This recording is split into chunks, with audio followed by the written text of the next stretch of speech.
পেয়েছি মাত্র 10। আমার কি দোষ বলো? প্রশ্ন যা ছিল খুবই সহজ, উত্তরও ছিল জানা। ভাগ্য আমার সহায় ছিল না, পৌঁছতে হলো দেরি, নইলে আমি কি তেমন ছাত্রী বিজ্ঞানে ফেল করি। সকাল থেকেই নানা অঘটন, জলখাবারে আসতো ডিম, রান্নার মাসি নিয়ম জানে না ডিম খেতে নেই, কেননা গোল। অমলেটে দিলে দোষ কেটে যেত, লেটার মার্কস তো পেতাম ঠিক। ভাগ্য আমার সহায় ছিল না, যেতে দেরি হলো অত্যধিক। ঘর ছেড়ে যেই বেরুতে যাব, দাদু হেঁচে দিল, হাঁচো।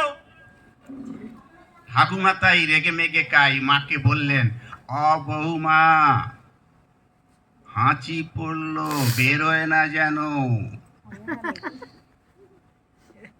টিক টিক টিক, তক্ষুনি মা বললেন, ঠিক আছে ঠিক আছে টুনি, বেরোবে না যেন।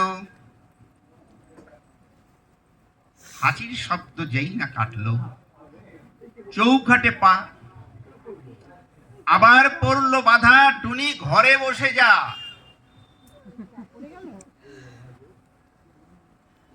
কপালে দিয়েছি দইয়ের ফোঁটা, হাতে মাদুলি, কোমরে ঢুলছে ধাউস মাদুলি, বিপদ এড়াতে পারিনি। অতি সাবধানে ঘরের বাইরে যেই না গিয়েছি, কুট্টি বোন চেঁচিয়ে উঠলো, দিদি দেখ দেখ, পাঁচিলে একটা পাখি, কি সুন্দর, হলদেটে ঠোঁট, লালচে চোখ আর বাদামি পিঠ। হায় হায়, তাকিয়ে দেখি পাঁচিলে বসেছে ওটা এক শালিক। রিক্সা কাকু দিচ্ছে তারা, কিন্তু যাবার জো নেই। বাড়ির সবাই শালিক খুঁজছে, আয় রে শালিক আয়। আরেক শালিকে না দেখে টুনি কি করে স্কুলে যায়।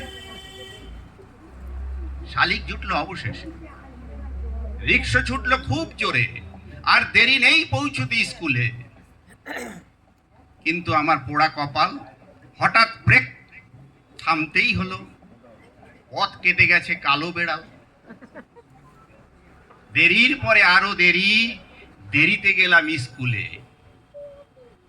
হায় হায়, দেখি সামনেই বিজ্ঞান দিদিমণি।